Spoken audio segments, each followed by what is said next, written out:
Yo, welcome to another edition of 43.6, the sports podcast you've always wanted. I'm Dustin Perry, and I'm joined by James Key. Hello, James. Welcome to another attempt at this episode 20 of 43.6. The sports podcast and attempts you haven't always seen, I guess. I can't be blamed for my computer just deciding to stop connecting to the internet. That's not my fault. Listen, I just feel less guilt. I feel better that it's not me for once. That's all. That's true. It usually is you. I know, right? And joining us on this podcast is also Maddie Key. Hello, Maddie. Hi, round two. Let's go. Yes, this is round two. Hopefully, the last round. We had some technical issues on the first go around on this wonderful podcast that you can get on all of your lovely podcast services. 43.6 is what you want to be looking for. You can also find us on YouTube at 43.6 as well. Go into the search bar, type in 43.6, and then once you find us, hit subscribe, because until we get enough subscribers, we can't have an actual URL. So we have to direct you to the YouTube main page and then search for 43.6. So we appreciate it if you do subscribe and tell your friends to subscribe as well, because we talk about sports and a lot of other things on this show. Some of the things that we will talk about today will be the Toronto Blue Jays, will be Marcus Stroman. We will talk about Mike Babcock, Nazem Kadri, Phil Kessel, the Dallas Stars, Matt Araiza or whatever. And as we discussed last week, we are going to talk about our top 5 favorite fast food items. But before we get to all that, we like to catch up on the last week and discuss what has happened in our lives since the last time we got around these microphones and talked. So I believe both James and Maddie were at Fan Expo this weekend. Many a day. Yeah, okay. We've been doing this, and I thought it was like 10-year thing. I had one of those Facebook memories where it's like this day, blah, blah, blah. It's been like 15 years we've been going to Fan Expo, which is nuts. And I think it's been longer than that, because I think the first one I went to, I was 16. And it was just like a random thing that we decided to go to. Never really heard about it. It was small in the North Building, for those who know MTCC. Yeah, so we were kind of excited to get back, because this is the first full one they've done, obviously, since the pandemic.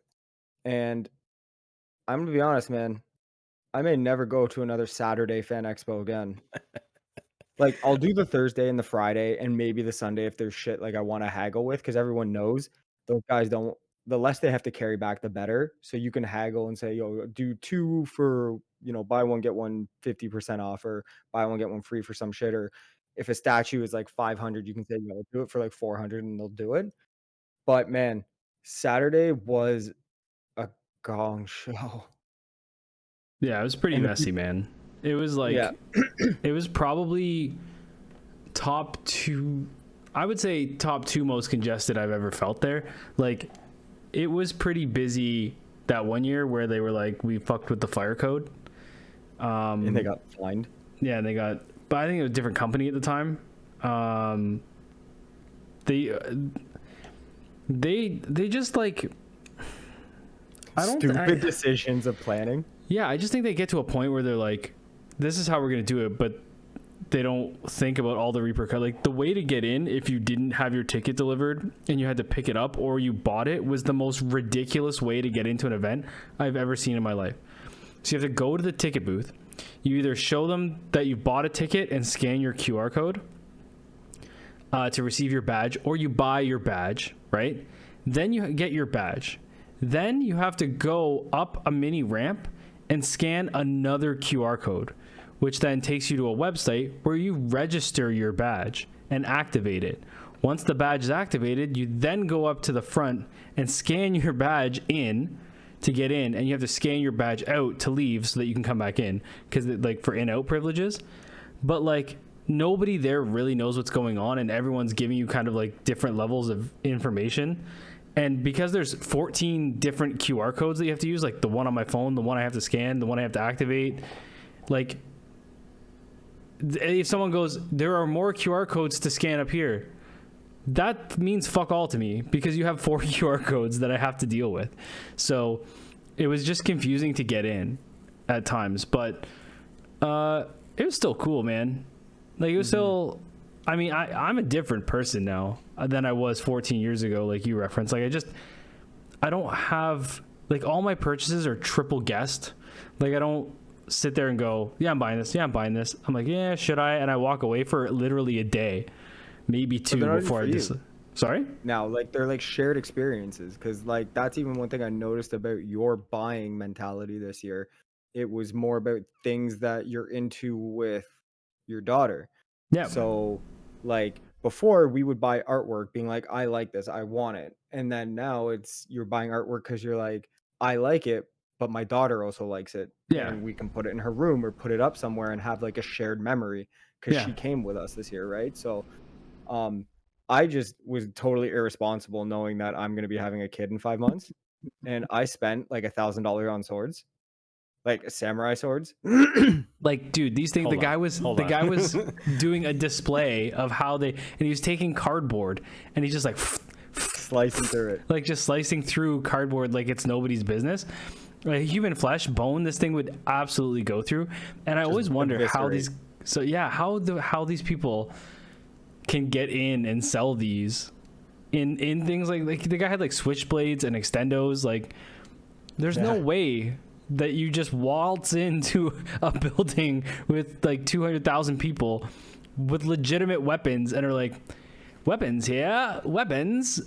Like, Well, the thing is too is I had this comment on Thursday. I think you were with us when we were walking around saying this. Maybe not. It might have been my buddy, shout out Brendan, too, and the wifey and me when we were walking in.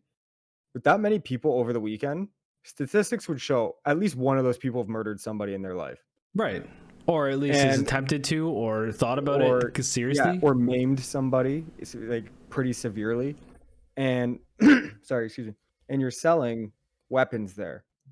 Now, I will say my purchases of swords were the caveat because I'm a big anime fan. So they were usable handmade replicas from Demon Slayer. So for those who know, the Nerd. swords. Yo, Dustin, I will fight you. He has swords, man. Don't fuck with this Yeah, guy. I got $1,000 worth of swords. I will dice you. But yeah, like the replicas of like Tanjiro's sword and one of the other characters, Tomioka, and I bought a replica of hand forged replica from the lead character in Neo, and then I bought like a couple other things. But yeah, I would say my purchases were even different this year. Usually I go for, little things like keychains or, maybe posters or sweaters and stuff like that. And it was more of like I even bought a poster for my future kid in her for the nursery, and it's a picture of Eevee, and she's the Pokemon laying on a cloud, and in the sky above her, it's all the evolutions, and she's sleeping on the cloud, the regular Eevee, and in the middle of it all, it says, "If you can dream it, you can become it." That's pretty cool. Yeah, and I bought two, one for my niece and one for my future daughter because it'd be a cool thing they can share, and both have and kind of draw hopefully inspiration from. But I will say it didn't.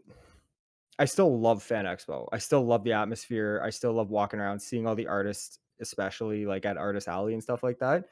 But yeah, I will never do another Saturday. Fuck that. And like we used to do full 4 days, and I don't think we get 4 days worth out of it anymore. Like for the people we are, like we don't attend a shit ton of panels. Like if anything, I attend panels to rest. Like, you know what I mean? Like, this room has chairs that I don't have to fight over. I'll sit in here, So I do want to shout out like friends of ours that have booths there. Cyber City Comics in Toronto. Daryl, we've been going there goat. for since it opened. I think I was like 13 when it opened. So shout out to him. He's at Expo every year, arguably one of the biggest tables at Fan Expo. And then my buddy JP, who I do know is an avid listener of this show, he has a art dealing booth, but not like custom art. It's like rare prints from like movies and TV shows and comics that you can get. Really rare prints from like specific artists called Now Your Treasures. So if you're looking for rare prints of stuff like that, check them out. And if you want another yeah. shout out, you can sponsor us. Yeah, he can sponsor us. Give us each a really cool poster. I already asked him, he said no. But, um, yeah, it was just Jim's right, like, we don't get 4 days out of it, and I'm not paying $50 to get a signature from somebody, or I'm not even attempting to try to get to the North building this year because it was my friend who did the Hobbit experience that they had there, which was, like, really expensive. It took him an hour to get from the North building to the South.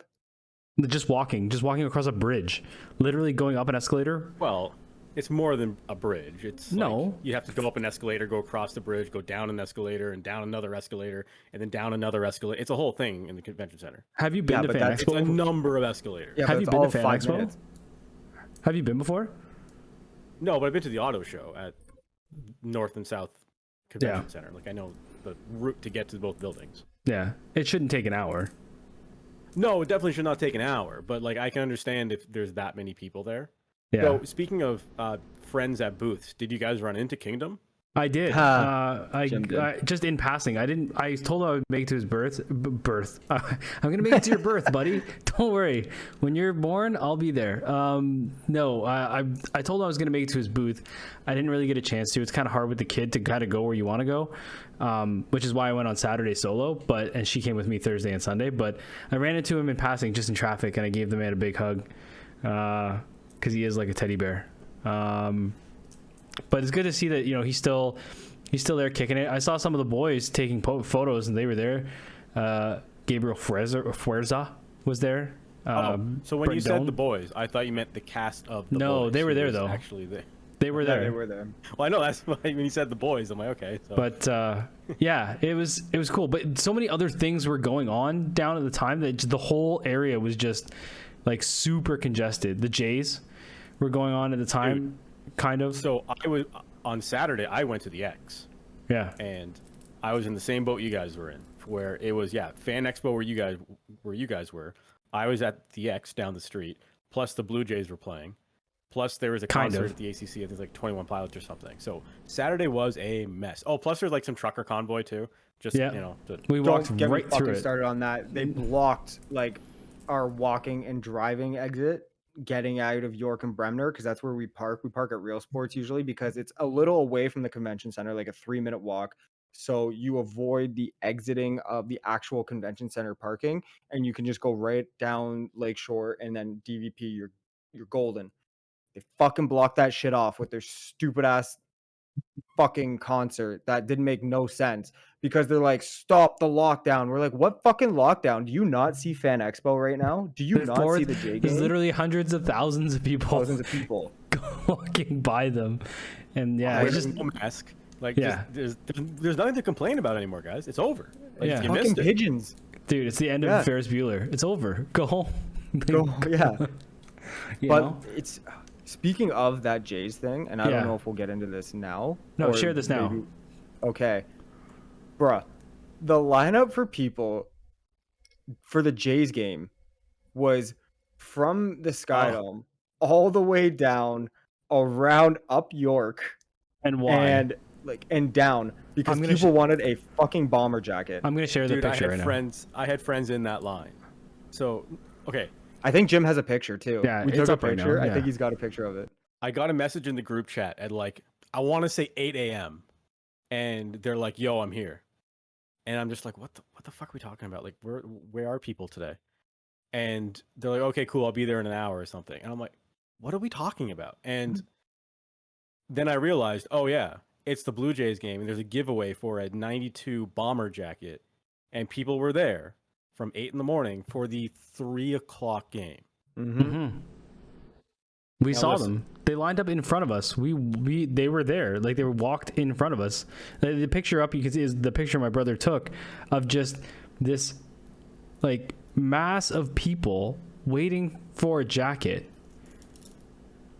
That they'll never wear. That is going to be like cheap quality, probably made by some 3-year-old in Calcutta. And Also, it'll It's a be size basketball extra reference. large. yeah, Yeah. yeah, because you know that the typical dude who wears that is. Okay, speaking of the amount of neck beards we saw this weekend, dude. Okay, don't get me wrong. I can be socially awkward sometimes, specifically around people I don't know. Like if it's someone that I've never really met or talked to, I get really quiet. Like I almost shut down where I'm just like, all right, cool. Okay, bye. And obviously Jim's got a different opinion, and I know Dustin, like I'm good with you because I've obviously talked to you a lot and whatever. But man, so the social awkwardness of some of these dudes is absolutely hilarious. Like, don't know social cues of how to like speak to someone, specifically women who are dressed in characters' costumes who we know can be a little risque as they Dude, they have twerk. signs that literally Provocative. say cosplay is not consent, Plays not which to consent. And me, like humanity's we doomed if we need to put up a yeah. sign that says cosplay is not consent. This one dude though, according to our buddy Shane, another shout out, who's on the Canadian wheelchair rugby team, he told us a story about there was almost a big scrap because this dude, he said, who was pretty jacked, was with his girlfriend and she was dressed up, and this guy stopped and just started snapping pictures of her, and he just turned around, he's like, hey, give me your fucking phone. And he's like, you delete that shit right now, you didn't ask. That's right funny. And good on the guy because Yeah. he's right, but he stood there and watched it, like essentially stood over this nerd and watched him delete the photos from his phone. The thing too is like they're not entirely like Malicious. no, They just don't they're know. not. They're not even like quiet, meek anymore. They're just loud and weird now. Like we were riding Yeah. down the escalator and these guys were yelling stuff, and it was just the dumbest shit. Like it wasn't funny. Like it was just really dumb. And we're like, why are you saying this?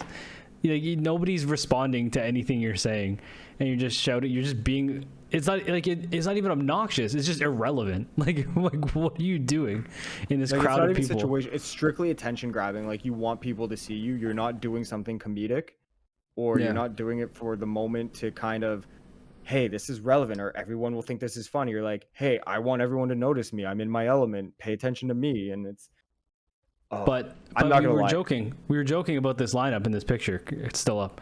That dude. So imagine. So there aren't 45,000 jackets. No, I think it was only 15,000. the 15,000. Yeah, Right. and the game sold out, so it would have been 45,000 people. So imagine being 13,001 Yeah. in that You're lineup. like the dude. You're the first Right? dude at the end of the jacket run, and you get just up like there. this? It's like we're all out, and he's been waiting in line for like 6 hours for this fucking jacket. for nothing. It's not as bad as a couple weeks ago, and I think I put it into the Discord, but we never talked about it because it didn't come up. But there was the Harry Styles concert on like Yeah. a Monday and Tuesday night or something. The people lining up. There were You some have dumb tickets. bitches lined up out there like 10 o'clock at night. You have Like tickets. 2 days. No, they have tickets. That's what I'm saying. Yes, You could show but up. it's general admission floor. So they wanted to be like as close as physically possible to this man. For So what? they wanted to. I don't know, dude. But like for That's the- BTS, I would get it because that's a show. No, they're all Still, it's shows. Still, no. It's just all a show, somebody. yeah. It's just somebody that you're not gonna be around tomorrow. Like it's just like they don't touch you. They're not hanging out with you. I guess. Like I don't know. No, they want the sweat to drip in their mouth. That's why. I feel like that's a very uniquely female experience that we will never get. Like if we go to a concert, we go and we enjoy the concert and cool. But when a woman goes to a concert, It's an experience. specifically for like an act like this, we're talking Harry Styles, we're talking One Direction. Taylor But Swift. even if you want to go Justin further Bieber. back, it's the same thing that they did with the Beatles, same thing that they would have done with Elvis. So it's not a generational thing. It's always That's been a thing true. where There's a heartthrob thing to it, right? right, where women will scream at the top of their lungs when they go to these concerts. And I don't get it. Like that doesn't seem like a normal human response to something. I don't know. You see those dudes at WrestleMania when the Hardys come back, or Yeah, but you're reacting to a moment in time, right? Like you're excited about dude, for one the particular women, thing that just every happened that second you is a didn't moment. expect. Every second is a moment at these shows, dude. Every second is a moment. It's nuts. But dude, I'm gonna tell you a quick story that I've told a few people about this jacket experience. So one time we used to work at a grocery store back in the day, and there was a guy who used to work the night shift sometimes. His name was Willie, as we would call him. And I know where this is going. one day he was working day shift, and the grocery manager went on vacation, And I guess the guy who sold like the Molson product came in, like the near beer. And this guy, Willie, he wasn't all there. Like, he was a little slow, right? Challenged in some ways. And, like fully capable and everything. He wasn't the sharpest knife in the drawer. But the Molson guy came in and he goes, hey man, if you order X amount, like, that there's spiffs or benefits when you order in volume, right? Dustin, working in those kinds of industries. So the guy said, you order this much near beer, man, I'll get you this Molson jacket, right? So the guy ordered like 6 skids of near beer that like nobody Not drinks. cases. Yeah. Skids. Yeah, skids for this jacket. And when the grocery manager comes back, he lost his mind on this dude because he ordered all this shit and approved it and got this stupid jacket. Long story long, at the end of the whole thing, I guess he gets a grocery call out to carry the bags out. And he goes and he grabs the bags to do the carry out, and he carries it out into this lady's trunk, and there's a fucking dog that attacks him and rips the arm off the jacket. Yes. So this guy just orders 6 skids of near beer for a one-armed Molson jacket. I just remember the grocery manager. He's like, we'll be lucky to sell 5 cases of this a fucking year. You ordered 6 fucking skids? He's like, yeah, but I got this sick jacket, bud. Sick jacket. It's now partly with the dog. Yeah, that dog shit that out later for sure. But yeah, I don't know. How was your weekend there, though, Dustin? Like I said, I was stuck with that ridiculous Toronto traffic that was Saturday afternoon, where it took me over 2 hours to get from Brampton to the X, which is, if you're not from around here, that should be a 45-minute drive, and it took 2.5 hours. Sheesh. That's how like insane traffic was in the city on that particular day. Like I sat on Lakeshore Boulevard, like right underneath the Gardner, right by, I guess that's like just after Reese, and I guess, I don't know, right by the Rogers Center, essentially, where you go under the Gardner, like you're on Lakeshore. I sat there at that light, probably 30 minutes, didn't move. Yeah, so did we. I actually made an illegal left turn around the left turn lane when the light was a pass-through green because no one was moving. And I'm like, and I said to myself, if a cop can catch me in this traffic, I deserve the ticket because he's not going to catch me. Yeah, there's so many people in pickup trucks who are just driving over the median and going around somewhere else. Like it was brutal. Like I had never been in that bad of a traffic jam before, where you're just literally not moving for a half hour. And they wanted to remove the Gardner at one point. Think about that. Like there were serious discussions about doing away with the Gardner. Where would all these people go? They still might. The worst part about it is the assholes that see a light and the counter's going down on the walk sign and they know it's going to be turning yellow to red soon, and so they gun it, and then they get stuck in the middle of the intersection, and then the advanced lefts can't go, the green straight throughs can't go when it turns, and so it essentially just locks everything up further. And I almost lost it. Like, I will say I probably have 2 years roughly of no human contact. So it's like all my anger and rage with the public that generally just dissipates because it comes in small doses is now all coming at once. And I'm surprised I didn't kick in a car door or something like that this weekend. Yeah, it was. I feel like, and Fan Expo sounds like it was the same situation as the X, where, when I went to Disney World a month ago, whatever, if you buy a ticket to Disney World, you have to then like take that ticket and make a reservation for one of the parks. Like they don't just say, yeah, sure, come on in. Like at some point they're like, okay, Magic Kingdom's full and no one else can come in today. I feel like Fan Expo and the X needed something like that too, because both of those events seemed way oversold. So like, there was times where I was like this, and you can't see me on camera if you're not watching on YouTube, but basically I'm shrugging my shoulders in right to my body. And like that is how tight I was up against other people at the X trying to walk through the midway. It was so packed. It was unbelievable. They stopped letting people in to Fan Expo. Like, even if you had bought in the $400 VIP ticket package experience, if you showed up past 12 o'clock on the Saturday, you weren't getting in. They told people you're waiting an hour or so until they can funnel people out. So like, even if you had a scheduling paid for a package that was like Like my buddy's brother did. It was, very expensive package to photo op with the hobbits, do the Q&A with them, do a bunch of stuff and shit like that. Um, if you had bought in that and you showed up late, they were like, "We don't care. You're not getting in." That's ridiculous. At that Value, point, there bud. should be a refund, right? Like, it's not their fault that it was oversold. No, exactly. And that's what comes part of the planning too, because there was a point where everyone was trying to get out at some point. It was like later in the day, probably about 2, 3 hours before close, and people were trying to leave. And the security guard standing on the escalator, and to control the flow of traffic on the bridge, he was stopping people. So only one of the escalator ups were allowed to go at once. So you had just backed up people all the way easily, probably about 1,500, 2,000 people just trying to get on this escalator to get up and get out. So Wait, my wife, being the brilliant one she is, she just walked around and she's like, "I'm pregnant." And the guy's like, "Oh, we can walk you up the emergency exit stairs." So Nice. she had to do a couple flights of stairs, but better than she didn't have to waiting. stand with all those creeps. Wait, can I try my hand at a transition here? Sure. Speaking of refunds, I guess what James is alluding to is that he wants a refund on a ticket that he bought for the Blue Jays, or maybe he's a season ticket holder. no, and is now zero. realizing I want a refund on my hopes. That's what I want. I want a refund. Yeah, refund on my optimism. Right. So every week when we go into the planning stages of this podcast, we're always like, do we want to talk about the Blue Jays today? And we usually don't, because there's such a roller coaster ride of a Major League Baseball season where it's the Jays will go on a bit of a run and then they'll suck again, and they'll go on a bit of a run and then they'll suck again.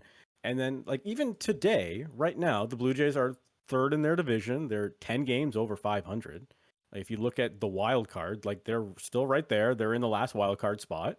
It's not as if they are on the outside looking into the playoffs. They have, not a huge lead on the Orioles right now, but I mean, they're ahead of the Orioles in the standings. That's all that matters.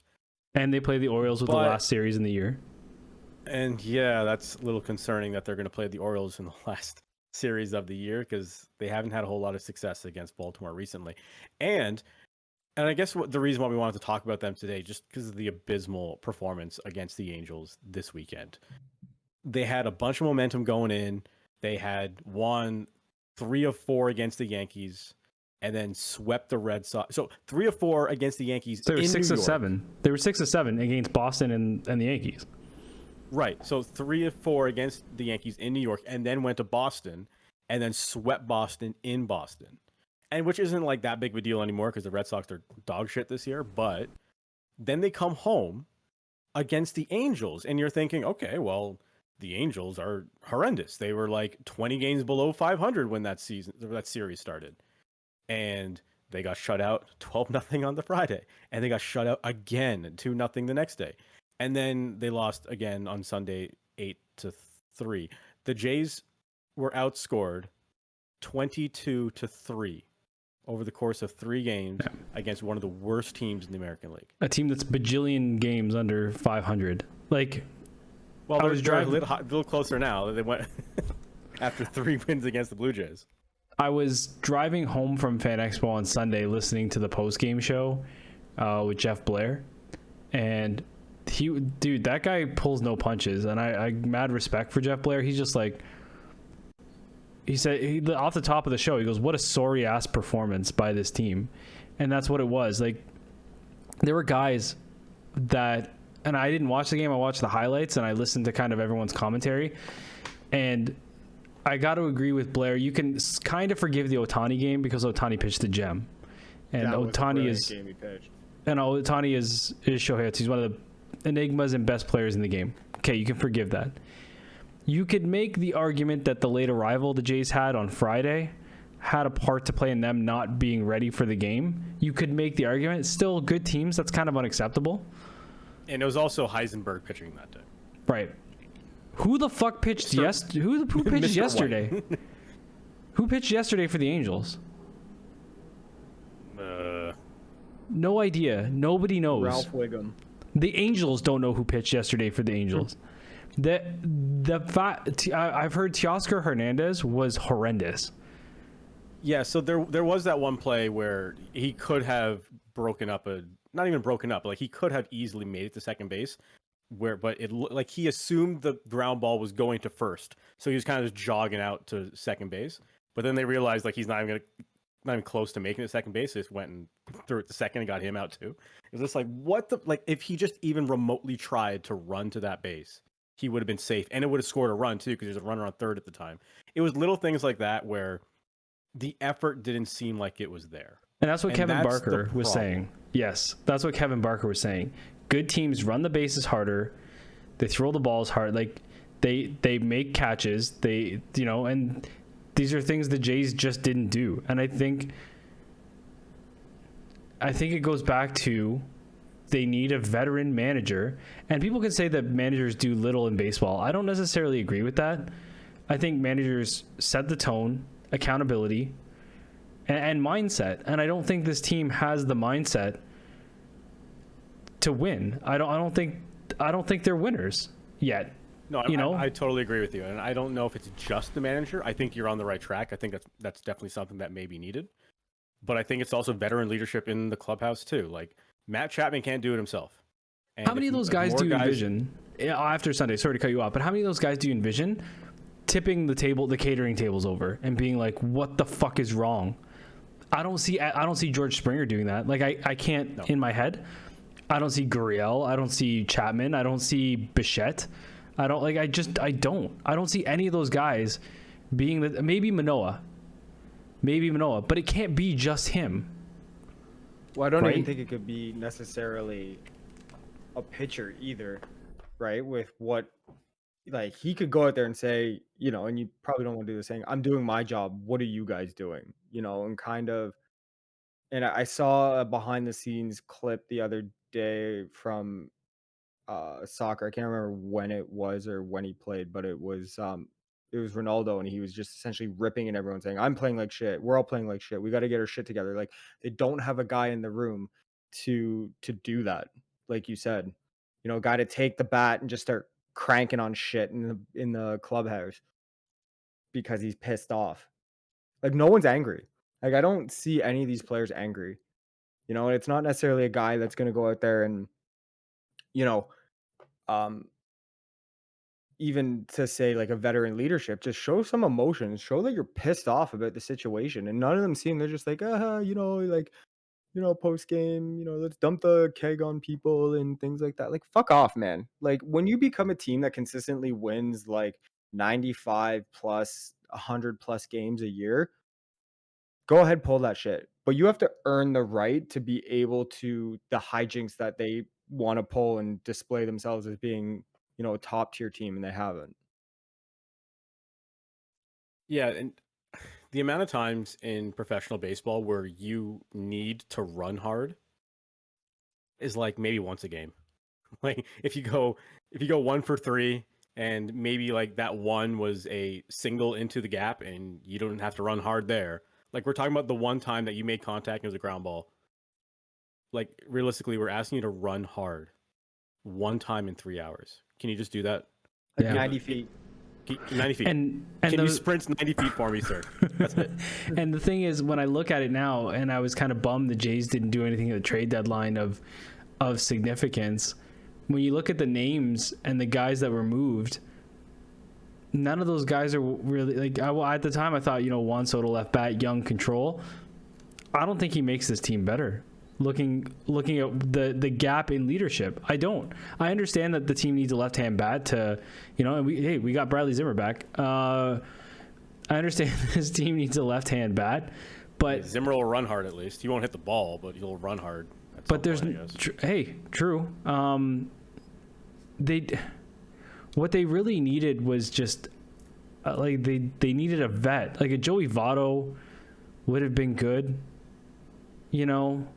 That's what I was saying since the beginning of the year, and I had some baseball friends who were telling me I'm crazy for wanting Joey Votto because he can't hit anymore. But like, he's a hometown guy. He's a left bat. He can play DH. He can play first base. Like, he's exactly what this team needed.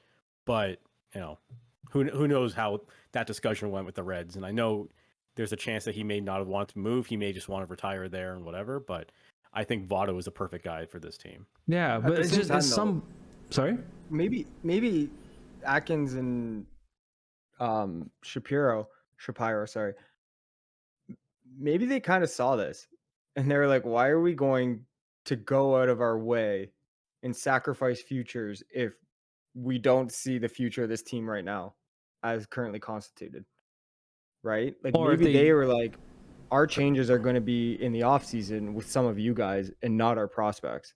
yeah, maybe you're right. Maybe they understood that what the team needed wasn't on the market, right? Like there, I can't even remember. I looking at the trade deadline. Who are the big vets that moved? Like Benintendi. I don't know that He he's wasn't going to come here. no, but I don't think he's the big vet that's gonna. It would have been, yeah. It's not the piece they needed, anyways, right? No. Right? Yeah.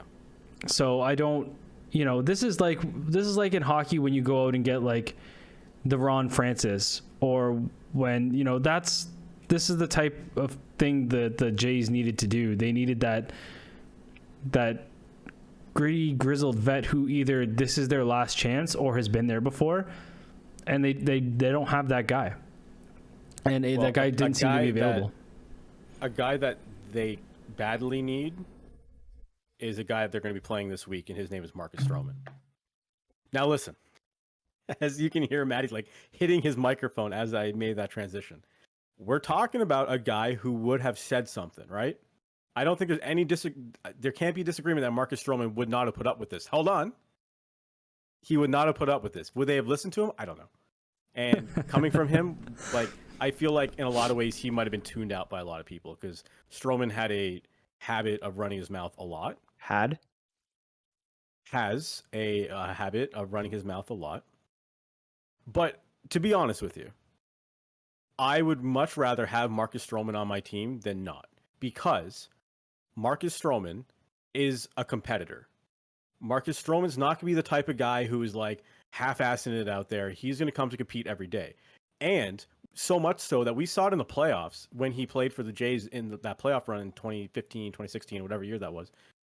There was times where he's like, let me bat.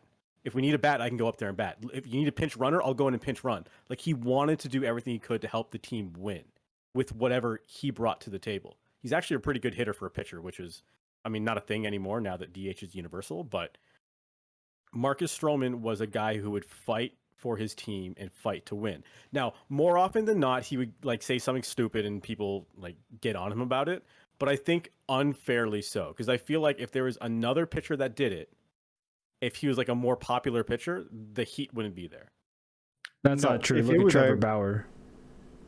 Look at Trevor Bauer. I said that's not true. Look at Trevor Bauer. But Stroman never was as dumb as Trevor Bauer. No, yeah. The issue is to a degree, yes, he's a decent pitcher. But what you're referencing is, if a guy like Scherzer or whatever went out and said that, yeah, obviously people are going to be like, it's Max Scherzer. Dude can say whatever the fuck he wants. He's arguably one of the greatest pitchers in history. Stroman had some good moments, but not enough to back up some of the shit that he said all the time. And for a dude who's like, I have a chip on my shoulder. Yeah, we get it. You have a chip on your shoulder. That's your motivation. Great. You don't need to go out there and fucking stroll Twitter looking for every mention of your name to jump on people because they disagree with you. Sometimes the right move, whether you're a competitor or not, a dude with fire, is to shut your mouth and just play the game and prove people wrong on the field. Shut the fuck up. That's all he had to do. But he didn't. And then he fucking in free agency running his mouth about teams and shit like that, whether he was going to be signed or was signed or whatever. Like, it's just so fucking childish shit. Like, if he went out there and from time to time commented and said shit, I'd be like, yeah, okay, I get it. But it was just so often and so much, and every time, like, the dude cannot handle criticism. And when you play professional sports, criticism is part of the gig. And you may not agree with it, or you may disagree with the person consistently, or you may have an issue with the person. But at the same time, just say, you know what? If they're going to say that, fine. I'm going to go out there and prove them wrong. My motivation will be, I'm going to show you on the field or on the ice or on the court or the pitch or whatever that what you're saying about me is bullshit. And then that's when I'm going to come out there and tell you, F you. but he never did. And now he's a traveling statesman.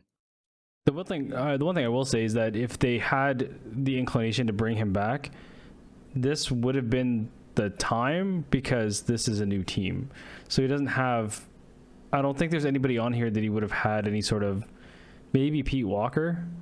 Was he around? Maybe Gurriel, but that's probably it. On the Right? tail Like, end. I don't know that there's any lasting negative energy, unless there's any between him and the fans, maybe, that were burned by some of it. But I mean, the guy also loves this city, has Yes, a I tattoo will of give the him that. city, has a tattoo of the city on his abdomen, I think, on his side. So I don't listen. I'm I just torn on want maturity Stroman. from him. Listen, I'm torn. I had a Stroman jersey. I was all in on the guy, and I felt a little bit burned though too. But I don't know. He'll be around pitching. He's gonna pitch at the Rogers Center, so we'll see what kind of reception he gets. I actually think he's gonna get a fond reception. I think he will too. And like I said, I would be fully on board if he was more mature and just saying, yeah, like I see and how I was, and sometimes it's not conducive to whatever. Do we But- celebrate? Do we celebrate other guys like Joe Kelly? Right? Joe Kelly is a is a mouthpiece, right? Do we celebrate Joe Kelly? For like, what's the difference? Or like, I wasn't a fan, Consistency? but people were a fan of John Rocker. I wouldn't say Joe Kelly was overly consistent either. He was a consistent, No, I'm saying consistency in the amount that he shit talks. It's not every day. no. Oh. I see what you're saying, but yeah, no. Joe Kelly had like a couple days in the sun where he, Chirp threw the at some Astros, Houston or yeah, Astros. Yeah. which is different. Like these are guys that the whole league hates, and he's just like, I know the whole league hates you. I'm gonna throw high heat at your head. What about So Right. what about Josh Donaldson? I think that's a his diff- act wore a little thin too.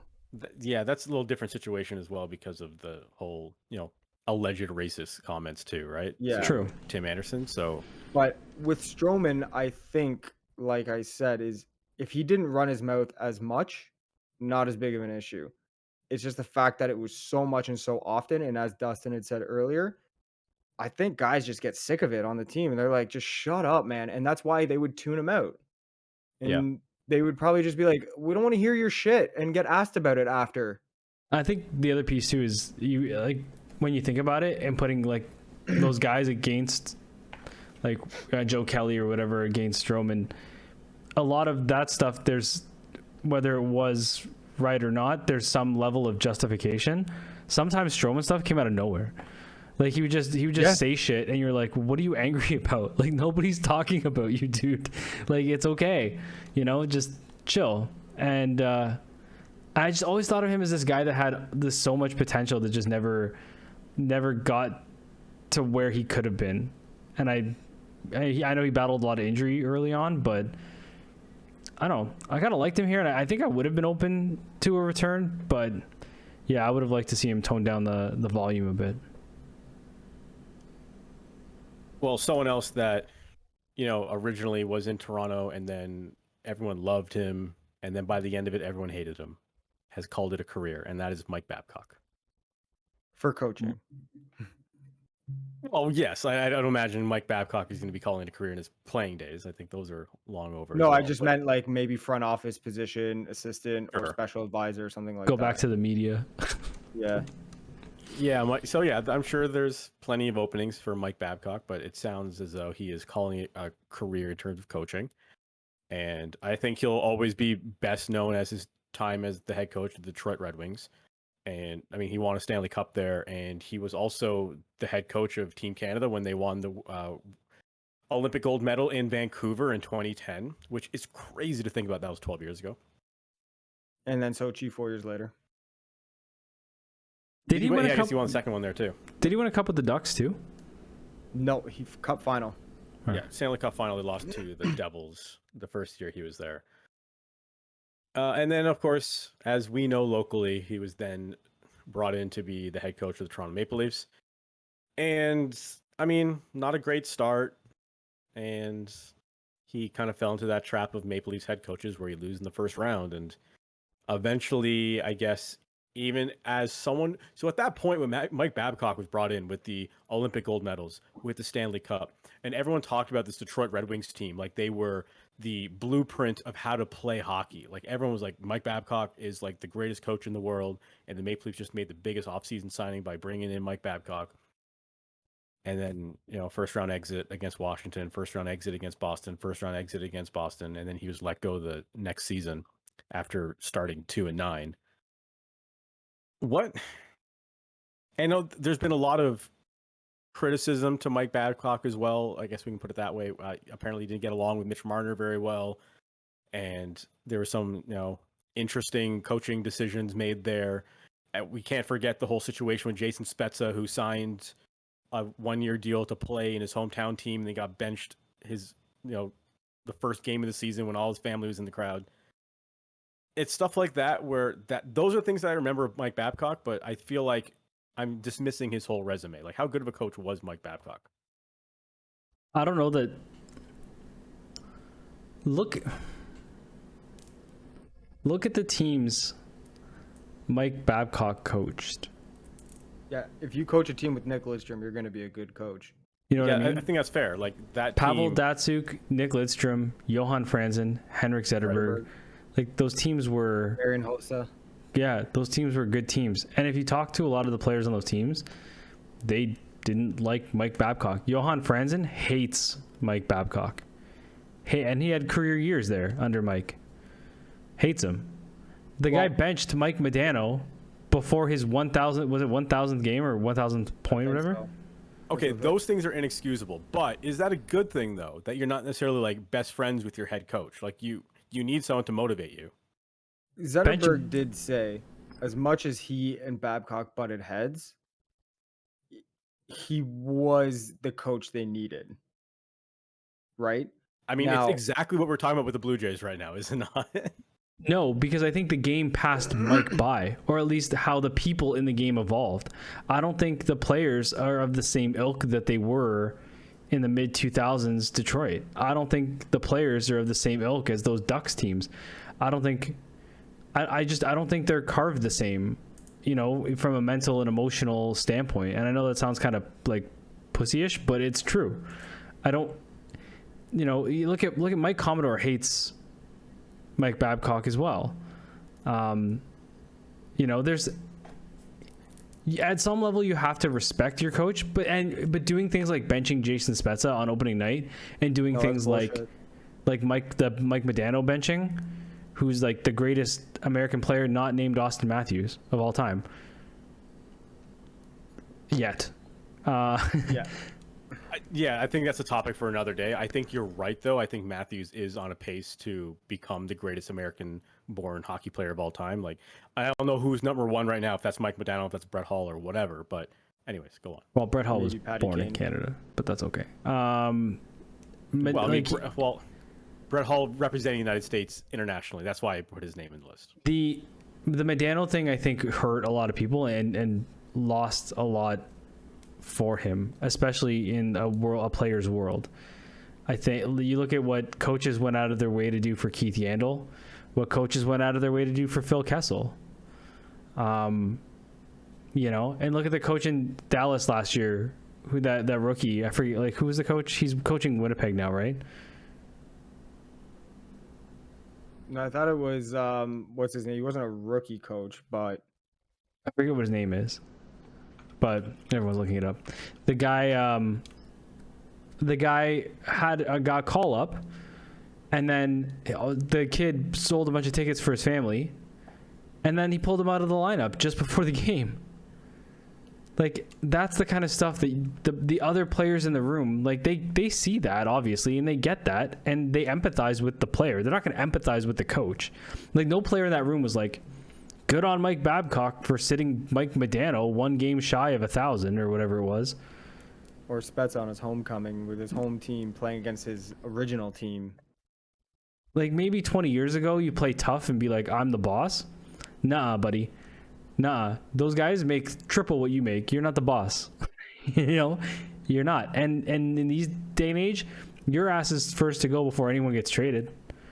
So there has to be a mutual level of respect now in those rooms that I don't think necessarily had to exist even as early as the late 90s, early 2000s. I think it's changed as hockey has grown and become a business, and it gets closer, dare I say, and in fear of the NBA, where players start with these ridiculous baby-like demands. There has to be a mutual level of understanding and respect. I mean, look at Kevin Durant and Steve Nash, right? Or even Kyrie Irving and Steve Nash. Did you hear what Kyrie said about Steve Nash? Or what he said to him? I did not, actually. Kyrie said, apparently the heat between Steve Nash and Kyrie Irving stemmed from Kyrie going to Steve Nash and saying, you need to give those 2 MVPs back to Kobe because you don't deserve them. That's your coach, dude. You know? It sounds like, I know we're just way off topic, but it sounds like Steve Nash does not have that room, and which is unfortunate because I want to see Steve succeed. I don't know. But it comes, what I'm getting at is it comes from both sides. And especially in today's sports environment, it comes from both sides. And I think Mike's demeanor didn't earn, like, I think no matter who you are and what you've done, every room you move into, you have to earn the respect of the players. And he just does dumb shit that loses the respect of the players. Yeah, I mean, I think so, but I also think that for the time, he was what this team needed. I think coming out of, the Brian Burke era, Dave Nonis, and then all of that shit, I think it was the right call to have him in there to kind of right the ship, bring some stability and, a culture shift for that team. And I think he did early on with him and Lou. And again, a transition period as these players come into their own and start taking ownership of that team. Obviously, the dynamic shifts, and if the team was successful, obviously they just keep it going. But if there's a first sign of, I guess, waves in the water, get ahead of it and bring someone in that they think the players will kind of adapt to a little better. And I think they did. Did anyone think he was going to be the long-term guy here? No. I mean, the Leafs Even did. though do you really think they saw him here for 10 years? No, but they saw him here for... 100%. I think that what was the contract was 8 years, right? What was the contract? 8 years? I don't remember how many years it was, but it was the most any coach is being paid ever in the history of the NHL. I think it was like 5 or 6 years, $8 million a year. Right. So like they obviously envisioned him being here for a while. I mean not so much recently. Look at how I look at a guy like Barry Trotz, right? Oh, it was Rick Bowness, by the way, in Dallas. Yeah. Thank you. I look at a guy like Barry Trotz, forever in Nashville, won a cup in Washington. They just didn't want to pay him. Don't know why he left the Islanders. Nobody understands why he left the Islanders. That's a guy where I think earns the respect of both players and it goes both ways. Another guy like that I think is Bruce Boudreau.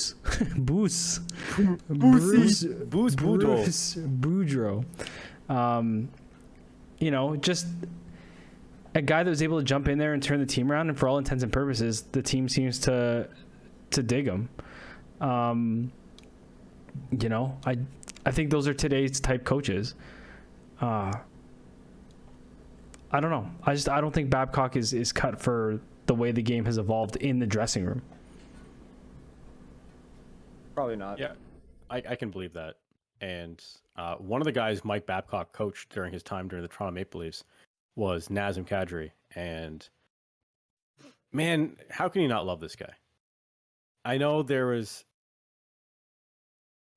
criticism to Kadri when he played in the Maple Leafs and he consistently got suspended when the Leafs needed him the most.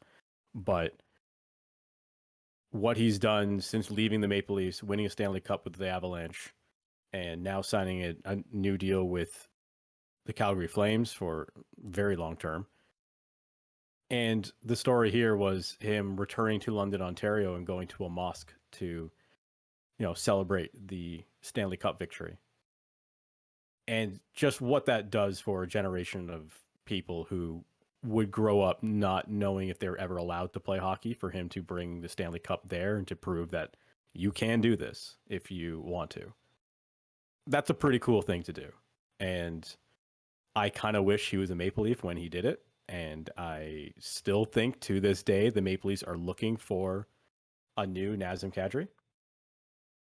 I just saw a spider fly right down to my face. Ever since he has left, I feel like they have consistently been looking for the next Nazem Kadri, and I don't think they're ever going to find one, to be honest. This was the guy that they had that should have been here to win the cup, but I'm glad that he had it, and I'm glad he had this moment in London as well. Yeah, I mean, I don't think, even from the way you presented it, the fact that he got to go to a mosque with the cup and maybe inspire, like you said, a generation or generations of kids who think hockey's not necessarily for me. Like, it can be for them, and not only can it be for them, they can succeed and win. That's big. But even for the city of London, where, an entire family was run down, to have somebody come back with the Stanley Cup and say, like, we're all honest. Like, hockey traditionally a white dude sport, right? So or like majority, to have somebody of like Muslim faith go and have the symbol of success of that sport and go back into that city where somebody did that's pretty powerful to me, man. Like, that's pretty cool. And yeah, dude, I'm with you, man. I was a big Naz fan. When he got kicked out, I was more pissed at Naz than I was done with him. I was just more like, come on, man. Like your kid. Like almost disappointed. Like, we need you. Like, yeah. You can't be doing the situation and what's on the line, especially for this team. Like, come on, you clean that shit up, kind of thing. But you're right. I don't know. Maybe Matthew Nyes is a guy that's going to be somewhat similar in terms of the grit factor. I mean, I don't know that we've had an agitator, though. Maybe Michael Bunting a little bit. I don't know. But they're still, like, he still didn't. Bunting isn't as, like, Kadri was aggressive, man, and that was the thing. He was a little buzzsaw all over the ice and could score timely goals, had beautiful hands. George Costanza-esque hands, if you will. They were so beautiful. Gotta stay away from those irons, though. Right? But keep the oven mitts on. But he's... it's a bummer that he didn't do it here. To be fair, I don't think if he was here that we would have done it. So... hey man, dude, he's got a cup. Look at the guy's career. Played for the Leafs, drafted in the first round, got a cup, signed a big there's nothing more for him to do. At 31 years old too. Signs a big deal, getting paid, played for an original 6 team. There's nothing more. There's nothing more for that man to achieve. So good on him. Yeah. And that was a Brian Burke pick as well, wasn't it? Yeah, it was. I remember that draft. The Brian Murray was just behind them by a spot, and Brian Burke walks up to him. There's Brian Murray at the time, wasn't it? Yeah. And he says to him, he's like, "Oh, what are you looking at? He's Kadri. That's the guy." He's like, "Yeah, that's the guy we want." He's like, "Yeah, well, we're gonna take him." And that's one of the best clips of just another one GM to another, just being like, "Well, I don't give a shit what you want." Right? Do you think on that note, do you think Brian Burke, if he had more runway here, would have made it work? No. I think he was in an impossible position where he inherited nothing, essentially, right? Like, he was building from scratch. Yeah. And he made some missteps along the way. Like, the Mike Komisarek thing, I think, will always be, like, around his neck. And they're giving up for Phil Kessel. And exactly. And that's our next topic of conversation. We might as well move there now. Like, and the Phil Kessel deal, the 2 first-round picks going to Boston for Phil Kessel was another thing that he will always be linked to. And every one of us at the time, I think, were upset about it. And Brian had his reasons, which didn't make sense. He could have just signed an offer sheet and paid them less. But nevertheless, he felt like he didn't want to go the offer sheet route and make a trade to acquire Kessel for more of a price than he would have paid in an offer sheet. But in any event, Phil Kessel became one of the best goal scorers in our generation for the Toronto Maple Leafs. To give credit to Phil, Phil was never going to be a number one star on a successful team. Like, he was number one star in the Maple Leafs by default. Like, when he has like Jason Blake skating beside him, like at that point you have to be the best player on the team. But Phil was never really going to be the perennial player in the NHL, and he didn't have the personality to be a superstar anyways. He was a very meek and reserved kind of guy. Not that there's anything wrong with that, but like, he never really felt like he had the confidence in himself to be a star that he needed to be for the Maple Leafs to build around him.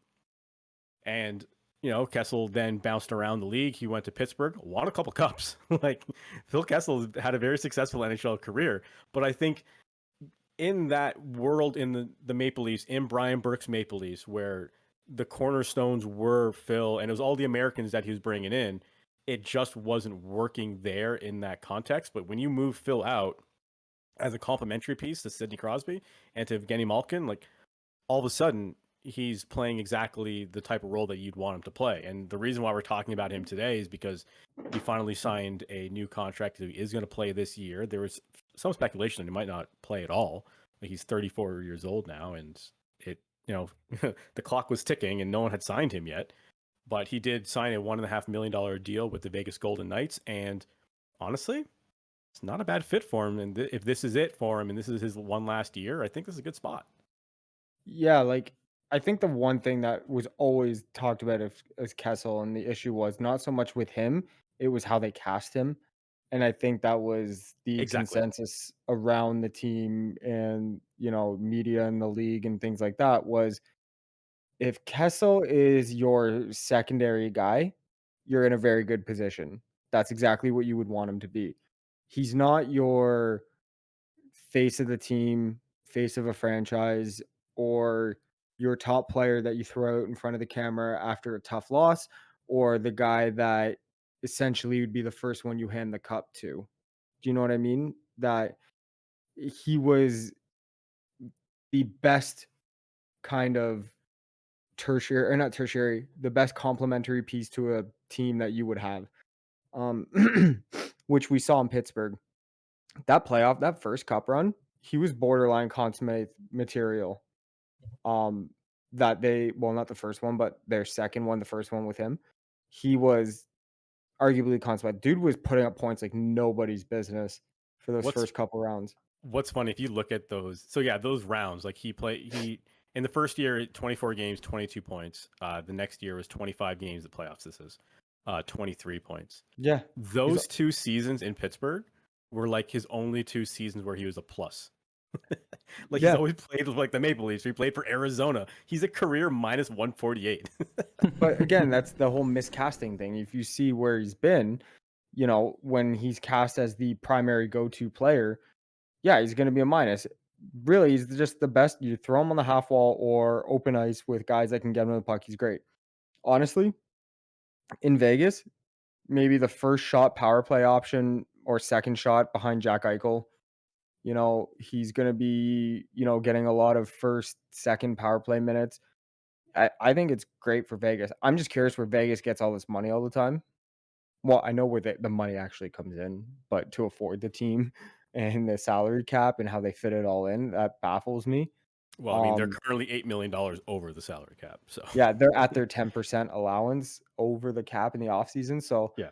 seeing how they trim that down, someone's definitely going to go injured again to start the season. But yeah, no, like, I liked Kessel when he was here. I liked what he provided, something that the team didn't have, which was scoring and a absolutely lethal shot. But I think it's unfair to him, some of the hate that he got, because the team put him in that position. I would say that Phil had Phil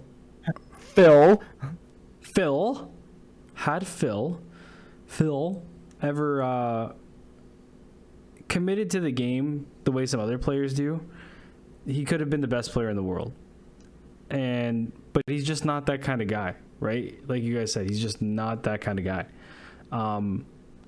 I was really close when I called LA. Vegas isn't too far from LA, so when we called our NHL free agent signings, I should get a half a point for being that close in proximity. I've stopped looking at that list just because Maddie crushed us in like the first day. Well, so whatever. I don't care anymore. I was like, it's close to Vegas. Go fuck yourself. What did he sign for? 1.5.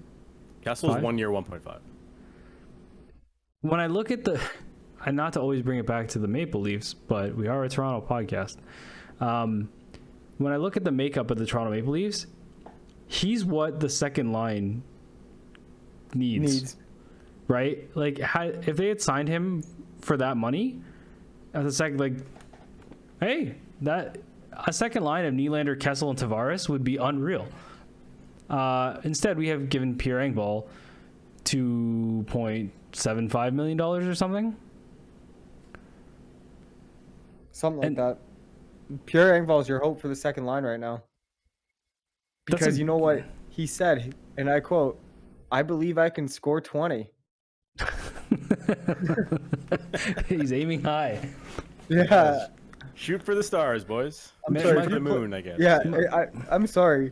If you're playing with potentially or projected to get some minutes with Tavares and Nylander, I want to see 20 should 60 be points. an undershot. Yeah, I want to see 60 points, right? Yeah, Like, I want to see 25 and 35 from you. Minimum. But that is the type of signing. And like, listen, we all know Phil would probably not come back here. 95% chance he comes back here, right? But maybe not. I think his girlfriend's from here. But it's just like that's the signing, the $1.5 million for a guy that can play your second line. Instead, we hand out these enormous contracts for fourth liners, and I don't. In the world of plug and play for Kyle Dubas, like, he's trying to fit square pegs into circle holes, and it's just. I think this is an example of a team finding the right plug and play piece for them, and we just again would rather pay our mediocre guys more than mediocre money. So, I honestly had this thought the other day when I was driving back, oddly enough, again from Fan Expo.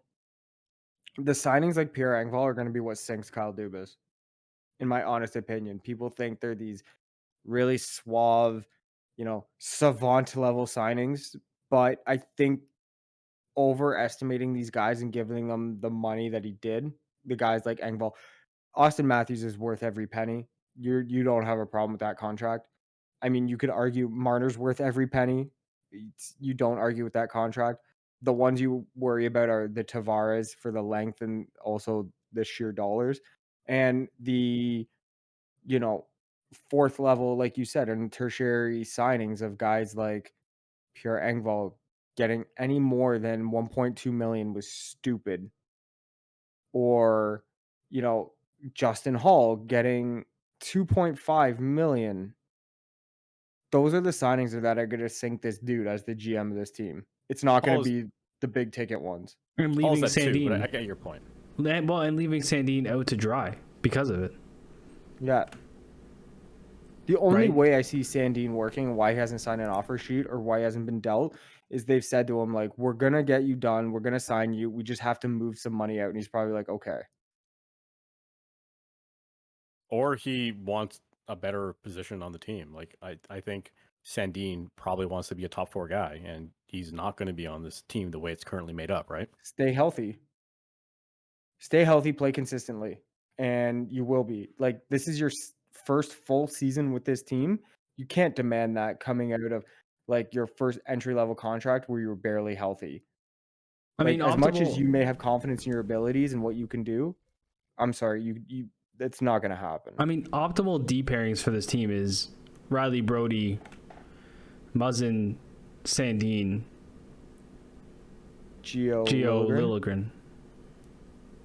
Like, to me, that's the optimal pairings at the moment. I would still it's like optimal if Sandin can play on the right side. Yeah. I'm sure he can. You know what I mean? I'm Like, sure he can. I mean, I'm sure he can, but you know how it is where there's defensemen who like a particular side or they're better on the left side versus the right side. But I'm just saying, like, if you are taking out Hall, he's one of the only guys on the team who is That shoots legitimate, right. like on paper, right side defenseman. Yeah. No, I hear you, and I know everyone. But Hall's right-handed. He's also slow as fuck. And for a big dude, does absolutely nothing. Right. So, I mean, that are we really anchoring our thing? But he's right-handed. Okay. All right. Cool.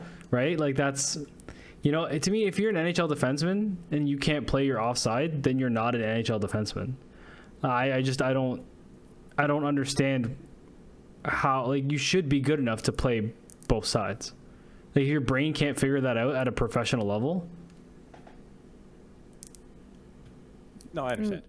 Yeah, to a degree. Now, hilariously, this is a decent transition because our next topic, I was going to make fun of the NHL Network because they somehow found a way to talk nothing about the Maple Leafs during one of their shows. And that's what we just did for the past 5 minutes on the topic of Phil Kessel. Ended up talking about what the Maple Leafs are going to do with Sandin and Justin Hall and Kyle Dubas and whether this is the sword he's going to die on. But the reason I'm bringing this up, there's a Twitter account called like Toronto Maple Leaf fan or some bullshit like that. Like, it's the most like generic Leafs fan Twitter account, but it made me laugh this morning. So I guess I'll give him a bit of a credit. It's TML fan in van. I guess he lives in his van. Oh, I follow that guy.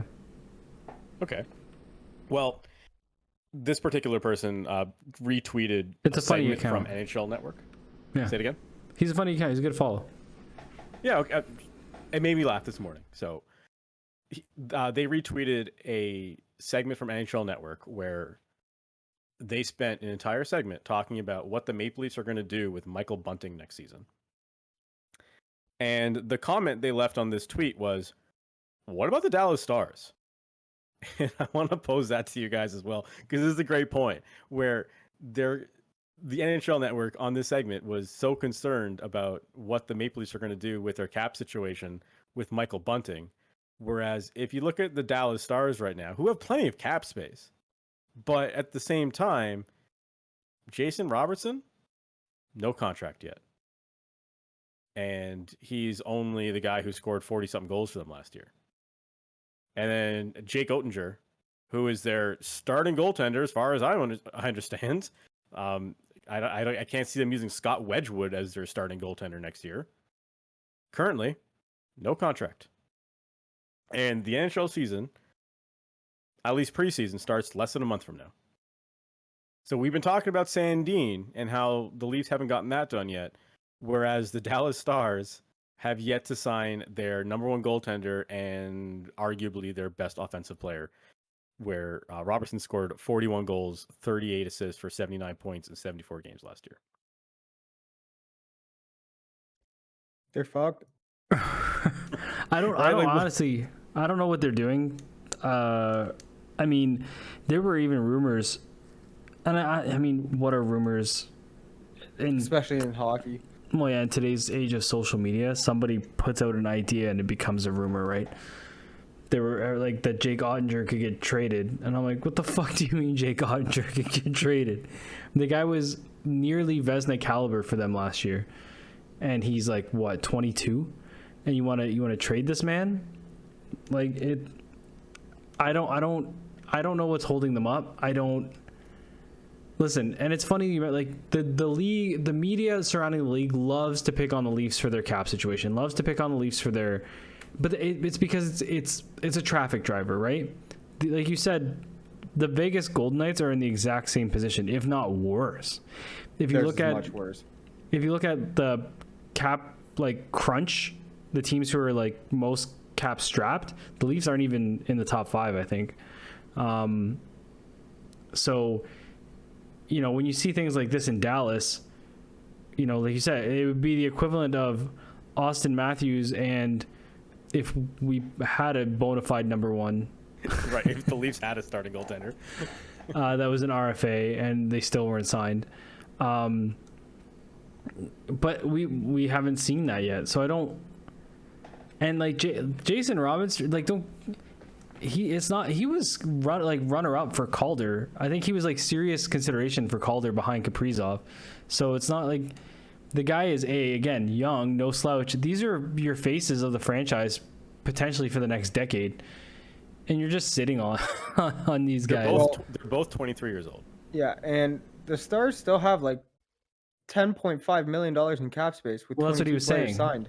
Right, but you figure between both of them, they're going to get, even if Oettinger takes 6, like Robertson is going to get at least 6, right? So they're going to be over the cap. Like they can obviously spend over the cap right now and they'll have to come back down later. But the point is, I don't know if they are okay with spending to the cap. We also have to consider that. Like there are caps, but then there's budgets, right? And where does Dallas fall in that equation? Are they a cap spending team, or are they a team that is trying to reach, 75 million or 76 million, right? I would say for a team who just went to the Cup final, a couple years ago, you would think they would be a cap team. And not when you're playing hockey in Dallas, Texas. They also actually, Dallas games are fun, man. They also I'm not saying got they're not fun, but I'm just saying it's not apples to apples when you think of other major markets, right? It's not like New York Rangers or it's not the Blackhawks. It's not the Boston Bruins. Like this is a team that is playing hockey when it's 104 degrees outside. To be honest, if you look at Dallas, they've done a really good job of not being terrible and retooling and being competitive from when they were very competitive. So the problem I think now is pieces that made them competitive back in the day are now getting really close to being dead weight on that team. Tyler Seguin, not the highest performer on that team anymore, and has trouble staying healthy. Jamie Benn, not the highest performer on that team anymore, and these guys get paid dollars. So they get paid a lot of dollars, and it's interesting because like a guy like that you would fit the description of what you're saying is someone like Joe Pavelski, but Pavelski's been playing great, and he's only making 5.5. Like he's the perfect situation for them right now. Right. You know, and Mason Marchment's making 4.5 for them. Yeah, wouldn't it be nice if the Maple Leafs had Mason Marchment? Yeah, wouldn't it be nice? Wouldn't it be nice? But wouldn't it be nice if we had Marchment? Do you remember what they traded for Mason Marchment? Yeah, our solution to all of our lineup problems, Dennis Mulligan, who's coming back from Europe. Thank you for doing us a favor, Dennis Mulligan, coming back from Europe to play for this team. But yeah, I think maybe that's part of the Dallas situation is they're looking at, like you're right, if Andre gets 5.5, which I think he's probably due, close to that. At least. I would say Robertson looking at a 41 goal scorer, that's 7.5, 8. Well, the argument that Dallas is probably making for Robertson is you had one season of 41 goals, but your previous 2 or 3 weren't that. But he's a rookie. So, right. So they're probably saying, we don't know if that's what you're going to be for the next 7 years, or if this was a one-off. We'll reward you for the 41. We'll give you like 4.5, 5, and he'll probably say, and he'll laugh and he'll say, "I'll go to arbitration," and arbitrator will give you 6. Yeah, right. I honestly, if you went to arbitration, I wouldn't be surprised if it's 5.5. Looking at the comparable contracts of other players coming out of that kind of performance, look at Kaprizov. I think Kaprizov is a good example. He got 8.5, 9. So I don't foresee him getting a penny under 7. But you're like it's the dead weight piece. I think they got to find suitors for one of Seguin or Ben. And I think they hope that a guy like Marchment, the up and coming Jason Robertson, like these guys come in and they help fill some of that void. But yeah, like you think about it, like a lot of cap space, like 10.5 sounds like a lot of space until you got to pay two $6 million at least guys, right? Yeah, $10 million goes away really quickly. I'm trying to see who on this team makes more than they probably should. Luke Glendening makes 1.5. Why the hell is he making 1.5 on this team? Right, but even if you save yourself $1.5 million, it probably doesn't get you any closer to signing. It's the Seguin and Ben problem. Right? That's what it is. Yeah, it's also guys like You're paying Ryan Suter $3.6 million. That's a tough deal. Well, I imagine it's that like is Minnesota retaining some of that? Because I feel like he signed for way more money than No. Minnesota They bought him out. Oh, is that what it was? Okay. And then but then there's also the issue of John Klingberg isn't on this team right now either. At this point, he's just gone. So, I mean, if they want to keep him, he's going to want $7 million. No, Klingberg signed, didn't he? Ducks. Did he sign? Yeah. But he Yeah, okay, that was the first day, wasn't it? No, it was like a month ago. It was like No? a few days in. I'm thinking. No, But, he was like, late. Klingberg was a casualty of their cap situation for sure. Well, yeah, and he kind of wanted out at the trade deadline, and they didn't trade him because I think he knew the right. Like listen, players, or at least their agents, can do math, and they can see like, oh, Robertson's up, Ottinger's up, I'm up. Like I'm third on that list. Like you think about it, Ottinger, Robertson, Klingberg, rank them in order of importance, right? Mm-hmm.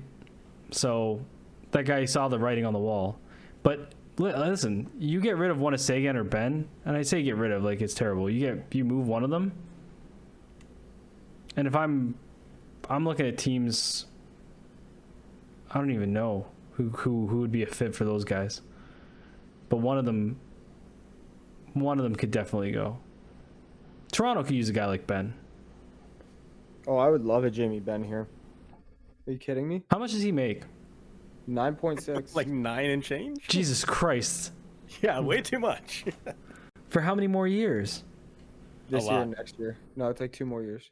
And what were his stats last year? How many games played? I think he was hurt. Not good. Not great. Enough. Yeah. Not good. Not $9.6 million worth. No.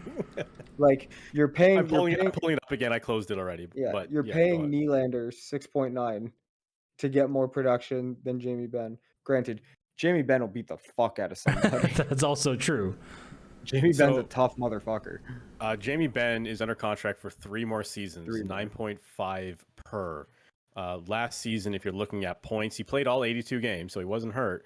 But 18 goals, 28 assists, 46 total points, a minus 13.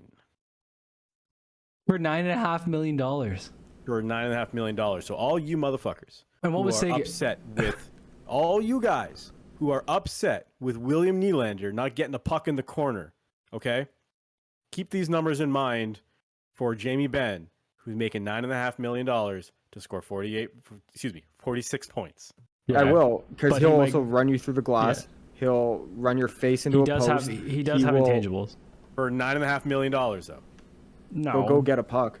But he does have intangibles. I mean, Kyle Clifford will get you that for $700,000. No, yeah, but Ben has the hands to get somebody else the puck when he does it.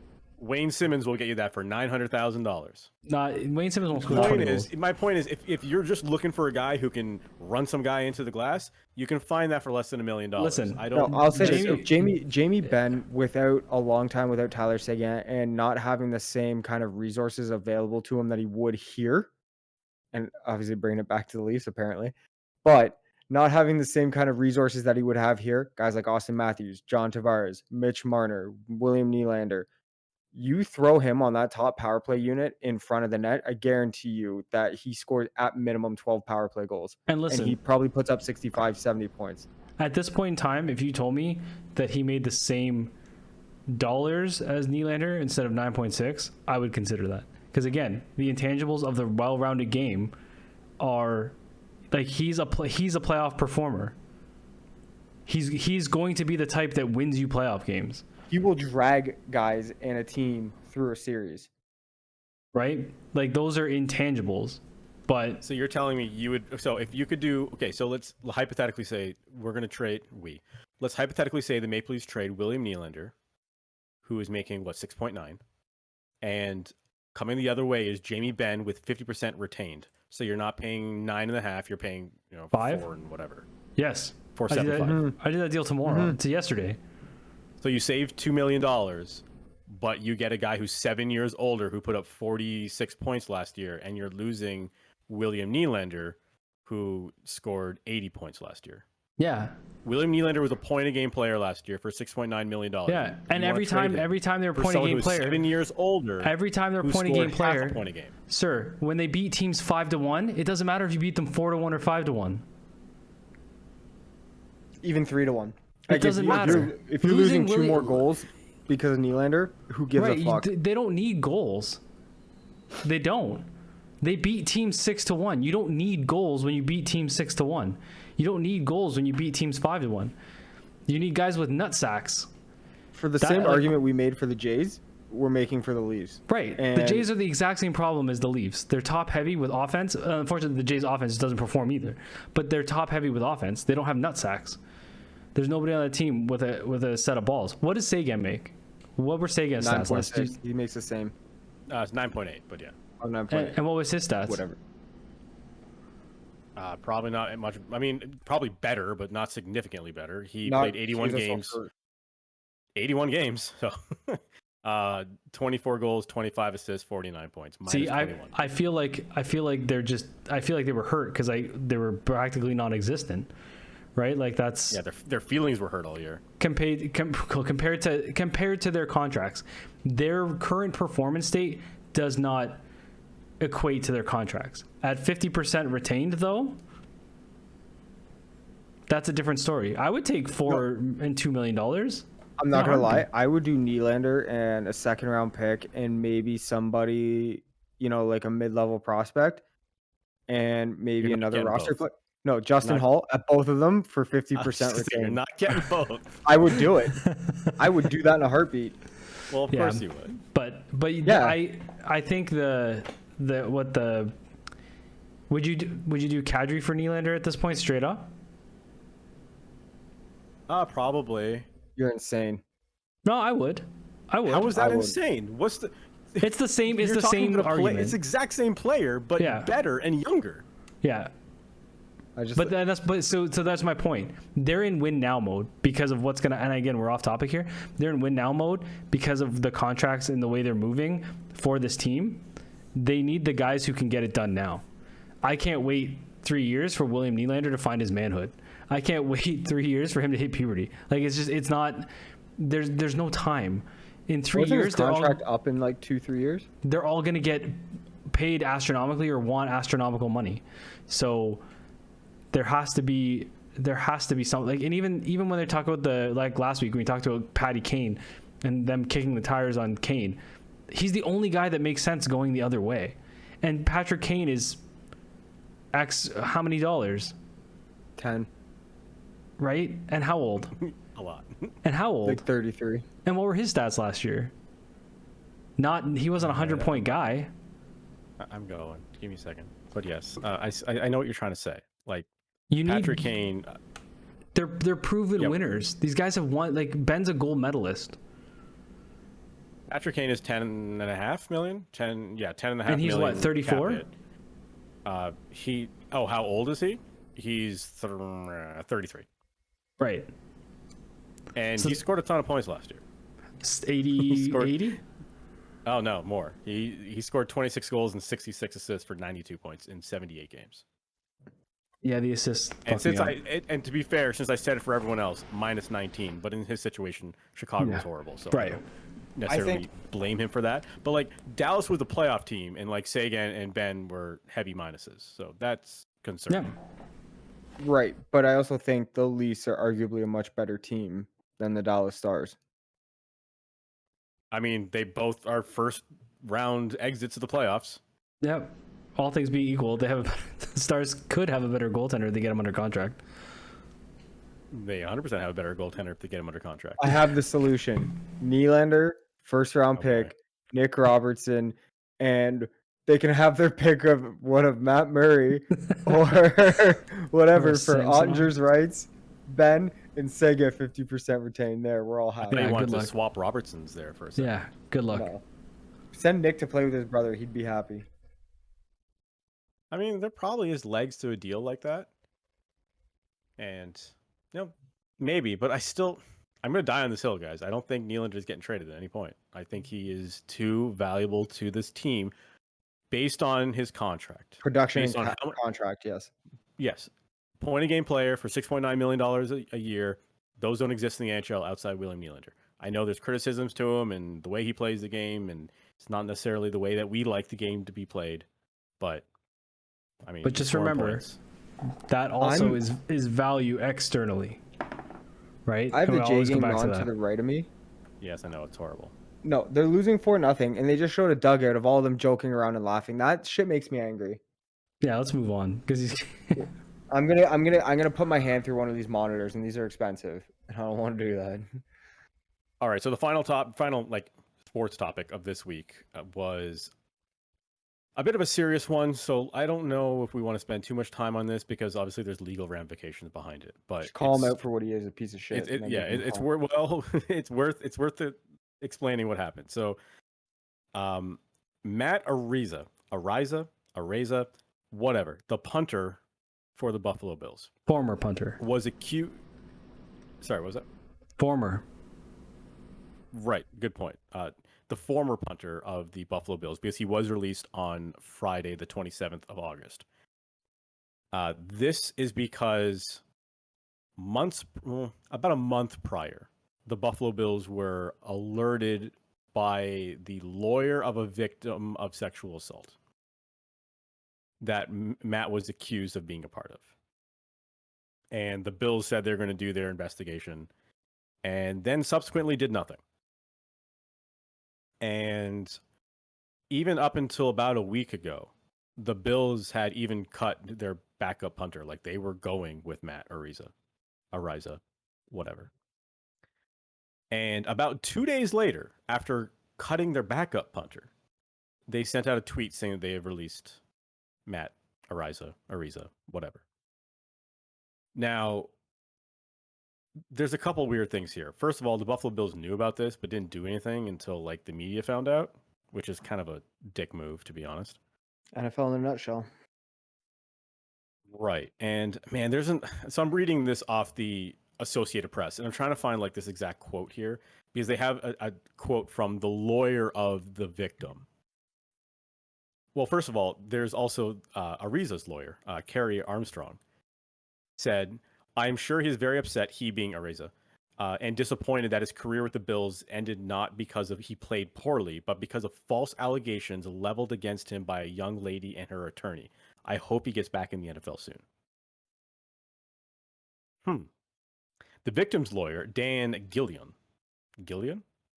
sure, issued their own statement saying the Bills ignored concerns that he raised about Araiza, whatever, when contacting the team in late July. So about a month, the team knew about this. And this was a statement from the victim's lawyer. "The Buffalo Bills had no choice but to cut their young punter after so badly botching their response to our claim. They ignored us. I warned them. I warned them would happen could be avoided if they just kept their heads in the sand. This is what enablers do." Let me read that again because that came out wrong. Basically, what he was saying is they had warned that this would happen if they continued to ignore this whole situation. The quote is worded weirdly, I guess because it's coming directly from an interview rather than like actually a written quote. So, again, one of the situations where he is accused of a serious sexual assault. I don't really want to go into details of it because it's kind of gross, but you can use your imagination. I'm sure you can look up the whole situation. One of many accused. There were a number accused. Yeah, so there was a number of people involved in this accusation. Matt was one of them, and it was with a minor as well. So we'll add that. So he admitted to having a relationship with this woman. He's saying it's consensual, but she was also a minor. Actually, let me rephrase by saying minor. It says a teenager. So I suppose it's possible this victim, she was 17. Is 19. She was 17. So that's what my assumption was too. I thought I read 17 somewhere. But I suppose, I don't know, whatever the case. So a teenager was the victim in the situation. There's a number of men who were accused of this sexual assault, and the former punter of the Buffalo Bills was one of them as well. The Bills knew about it, didn't do anything about it until it started to break into the media, and then all of a sudden the punter is released. So who wants to cheer for the Buffalo Bills this year? it's just such a garbage take that it's like the teams are well, and I believe when I was reading an article from Sportsnet about this, that Buffalo's like, well, we did a thorough investigation and we don't believe there's any merit to this, and they kept him around, and then a week later they cut him, and it just screams of, well, he's really really good, and you know it's still being tied up, and we'll do the wait and see, but we're gonna keep him around. That's pretty much what they said, and I don't know. Well, I think I said this a few weeks ago. I'm just so sick of this shit with these guys, like these leagues and these teams covering up for talent. Like, Yeah, who I gives a agree. fuck how good you are? listen, they said that it came because as soon as he got drafted by the Bills, the allegation came out. Which, listen, I will say the timelines do ironically match up. As soon as he was drafted, but I don't think the event that they're accusing of took too long before that. Was it when did they say the event occurred? They said it occurred during a Halloween party. So in So it would have been October? in October. I mean, again, who are we to say what motivates a victim to come forward? Maybe they don't want to watch someone succeed. It's entirely possible that two things are true. Yeah, she did it because he became a Bill, but it's because she doesn't want to watch somebody who did something succeed to that degree. Like, it's entirely possible that both of those things Yeah, are real. What I'm hoping is that whether, listen, there's always going to be collateral damage, and it sucks. There's always going to be dudes who are accused that it didn't happen. There's always going to be victims who are not believed, right? And that all of that's unfortunate. What I hope comes out of all of this, from the NHL to the Bills, is that we're all just a little more fucking smart about what we do. And people are a little bit more considerate about their actions, and people are a little more considerate about others. And you don't just willy-nilly go out there and think you're invincible, because you're not. Like, I hope that people second guess the debauchery they think they can get away with, because it's pretty clear as day that it will cost you everything. So when you're at a party, a Halloween party, and you think, nothing's gonna happen if this girl and I sleep together, even if it's consensual at the time, like, really think about who you're spending your time with. Really, like, ensure, like, just cross all your T's and dot your I's. That, you know what I'm saying? I know what you're saying. Like, I imagine in this situation, alcohol is involved and drugs are involved, and you're at a Halloween party and everyone's dressed up to look like God knows college. what. I can see a scenario where there's plausible deniability that he had no idea she was 17 years old. But So, then you need to and- find and- out. But again, like, you're at like San Diego State, like, is where this happened supposedly. You're probably assuming everyone there is in college. So, Ask. anyways, I'm not trying to defend anybody. I'm just saying, like, I can see where there may have been miscommunication here. It's not. I know. Yeah, I'm just saying at this point in time, the ramifications of that, even if you were mistaken, not worth it. yeah. Like, Ask going for back ID. to kind of what you said about the two things being true. I think it's a very real thing for this girl to have happened to her, allegedly, and her mental state and her life could be perceived in her mind as ruined, as, this is something she'll have to live with forever.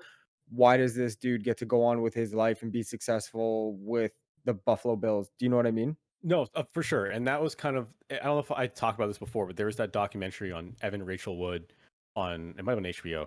Yeah. And she was explaining, like, the process of how, like, she was in this abusive relationship with Marilyn Manson. And it wasn't until years later when you're finally able to say something about it because you're afraid, or you don't feel you have the power to do it, or you're still under control, or whatever the case. And so I'm not necessarily criticizing the victim in any way. I'm not trying to say that. What I'm saying is, because because of the way the laws are, it's hard to, like, there's a statute of limitations on some of these things, right? And that was one of the things Evan Rachel Wood was trying to change, was like, we need the statute of limitations of sexual assault to be longer than however long it was. I think at the time it was 5 years. I think they got extended to 7 years, but it needs to be even longer. Like, there needs to be this opportunity for this victim to be able to come forward with their story when they are able to. And in this situation, they came forward a few years later, whatever it was, but that's when they felt comfortable doing it. So I think that needs to be considered, that like, none of us know what this is like. None of us know what they're going through, right? So the timing of it doesn't even matter to me. It's just they come forward when they can. Yeah. And I think too, you know, yeah, like being able to look at it, especially when it comes to, it's one thing if it's two everyday people that we'll never hear the names of or never understand or never know or never come into contact with. It's another thing when you're a victim like this going against a individual of a high profile status with a lot of resources and a lot of money to them. You think it's an unwinnable like, you almost feel defeated. Not only did this person do this to you allegedly, but how are you gonna fight it, right? Like, there's a lot of that goes on in their head as well. There's going to be a segment of people that are going to call you a piece of shit because they're Bills fans. Yeah. Like, Yep. Well, look, like a perfect example is the Deshaun Watson fans that Dustin referenced last week, where they're standing outside the stadium with signs like, yeah, free in Watson. support of Watson, and kind of like, and not just like, we support Watson, and very vulgar, kind of disgusting ass signs in regards to the women who spoke up against Watson. That it's I could say it's disgusting, that's obvious. I would say it's more tragic than anything. Yeah, no matter what, regardless of what comes out, it always seems like the athletes get away with it in some way. Like, in terms of like the court of public opinion, like, there's always going to be those sports fans that they don't care. And No, that's if you can help their team win, they don't give a shit. You could exactly. murder a child at center field, and they're like, "Well, why is the kid there? Why are they putting themselves in that position?" Yeah, Like, they're going to they'll make up all rationalize the it. they'll make up all the excuses possible. He was having a bad we gotta day. we gotta move on though, because we want to end with something fun here. So we decided to. I mean, over the past few weeks, we've been doing our top 5 favorite this or top 5 least favorite that, and one came up last week, and we thought, okay, this is gonna be a good one, and we only have 18 minutes to get through it now. Oh, it's not bad. So It's better than last week. yeah, that's true. So today we are doing our top 5 favorite fast food items. Now, fast food kind of have a loose definition, and we try to narrow it down in a certain way. I don't think any of us are doing something crazy. It's generally like, I think Maddie says something like, if you find it in a mall food court, it's probably fair game. So we're going to kind of go with that, but we're going to try to keep it to like fast big food names. Establishments that it's not like we're talking about like a very isolated place. We're Commercials not on talking TV. about In-N-Out. Yeah, we're not talking about In-N-Out Burger. We're not talking about Whataburger. We're talking about very let's not do broad places. And let's not do big like wedding speeches about each of these. Like, we're not professing our love at the window after throwing rocks to a Big Mac. Like, let's cut to the chase. Give us the 3 fucking reasons why you like it, and let's move the fuck on. Who wants to go first? Chapeau. Not it. So it's you, Dustin. Oh, I thought you were yelling out what your No, favorite. chapeau means I'm not. Oh, I thought you were saying Chipotle is what I thought you were saying. But not doing Chipotle, although I did consider Chipotle on my list. My number 5 favorite fast food item is something that's just like a go-to. It's not necessarily the best, but it's something that is always going to satisfy you, and the price is right. I am talking about the McDouble. Oh, that's a good one. 2 patties. It's like two something dollars, $2.50 or whatever. It's a solid one slice of cheese away from a double cheeseburger. It's that McDonald's taste you want when you want it. And again, not the best burger, not the biggest burger, but when you want it, it hits real hard. All right, I'll go next. Number 5, salty, savory, always hot, a little too much mayo sometimes and lettuce, but it's the original chicken sandwich from Burger King. Yo, that's a god tier Sandy. So when you went the salty and whatever, I thought you were immediately going to McDonald's fries there, and then you said No. mayo. I'm like, wait, what? No, well, you can dip your fries in mayo. That's good. But the original chicken sandwich, man. Like every time I go to Burger King, even if I order something else, I'm like, let's just add one on and take it home and eat it later because it's just so good. Do you ever go to the spicy option? Yes, Fantastic. it's good, but not as good as the OG. No, it's not as good as the OG, but it's still superb. Yeah, that's my number 5. I like that. Okay, so my number 5, similar to Dustin's, but I'm just better than him. What? The double cheese from McDonald's. Oh, Not the I McDonald's. see where you're That's a going. little Okay. pussy, lactose intolerant shit where it's like, well, I can only tolerate one slice of cheese, people. No. And I call that out to my wife because she's a McDouble fan and I'm a double cheese guy. No, none of that bullshit. You give me 2 patties, you give me 2 pieces of cheese. When you bite into that thing and you get the pickle, the ketchup, The grease, the mustard, the onion. the grease. Sheesh. More about the grease. All this stuff has grease. When it's What are got you the even talking about? dude, Where do you think when your the chicken sandwich sheen- got put into? It got Yeah. put into oil and deep fried. Dude, Yeah. the sheen alone on some of this stuff. Glistening with greatness. If you're doing this, trying to eat it and it's slipping out of your hands, Crab like claws. yeah, just crabbing your way up. That's the But best. yeah, the double cheese is one of the 2 a.m. staples. Remember the 2 a.m. McDonald's runs after hockey? Jim? Hockey, gorgeous, good times. That was the best. Yeah. So Dustin. double cheese number 5. Perfect. This is something that I know is going to be on Maddie's list as well. Maybe not necessarily this item, but I know this establishment is on Maddie's list because I kind of let it slip that it was on mine. This is one of those items that I think not a lot of people would reach for. I think people go other directions with this place. I'm talking about Popeyes, and I'm talking about their spicy chicken. Not the tenders, not the sandwich, just the actual pieces of chicken, like the thighs or the legs or whatever. That's where it's at Popeyes. I don't care what you get. Don't even give me this tender nonsense. Don't give me the sandwich nonsense because there's better chicken sandwiches at like 3 other fast food places. There aren't that I better can think chicken. of. There aren't better chicken tenders, and that's why that was number 4 for me. Is the spicy chicken tenders with the sweet No, but heat. I'm not saying there's better chicken tenders. I'm just saying the tenders aren't as good as the actual chicken. That is false. That's objectively not true. Yeah, That is objectively that is true. false. In a court of law, you'd be found guilty, sir. There's no. Dude, like honestly, you're lucky this isn't the 1700s because they'd hang you up for that statement. No, my number 4 was the chicken tenders from Popeyes, the spicy. But it was even better back when they gave you the Louisiana hot sauce, and you can add that to it. Oh my god. Oh So boy, good. so good. And Have the you biscuit, had that Louisiana hot sauce, Dustin? the biscuit, the fries. God. I always get the buffalo sauce, so I'm getting like a tender's dipping sauce with my actual chicken, but I'm like breaking my chicken apart and dipping This it guy's in tender trying to sauce. game the system over here. He just likes to do extra work Yeah, for his he chicken. wants to break the earn it, rules. That's I guess. okay. I'm a sweet heat guy myself, but all right. Okay. So my number 4 is a little off the beaten path. It used to be a staple, but there's maybe 1 or 2 in the province anymore. Arby's curly fries. Maybe the Okay. best fry on the menus. It is. Got a little occasion. It's similar to the Popeyes fries, but they're curly and springy and enjoyable. And a little spicy. Yeah, and the horsey sauce, Oh, we're talking next level. I feel Not- like Not like the Blue Jays.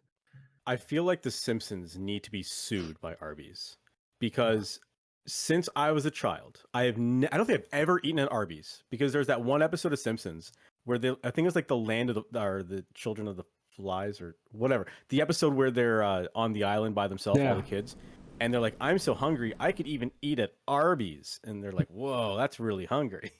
And ever since then, I've never wanted to eat at Arby's. sir, we're gonna do this. We're gonna do this with you. Beef We're and gonna drive you cheddar. up to Port Hope. Beef. No, Oshawa. We don't have to go that far.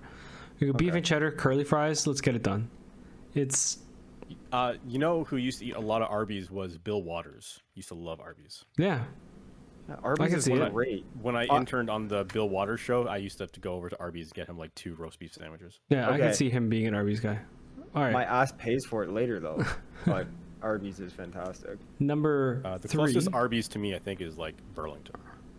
Well, you're up. There's one in Burlington. There's one. Well, it's like halfway between Burlington and Oakville. I'm not sure if it's classified as Burlington or Oakville. Man, I'll But go yeah, there in the after general work one Toronto day. area, there's nothing. I'll go out there. We'll take you. My number 3 is a staple for my Sunday football experience. You know, you get up, you set your fantasy team, you do some sports betting, and then you go out and you go get some food to feast on while you're watching 4 different games at once on DAZN. Nuggies for sure. For me, I'm going to Taco Bell. And I am still to this day shocked that they have normal shell tacos at Taco Bell, because the best taco at Taco Bell is the Doritos Locos Tacos.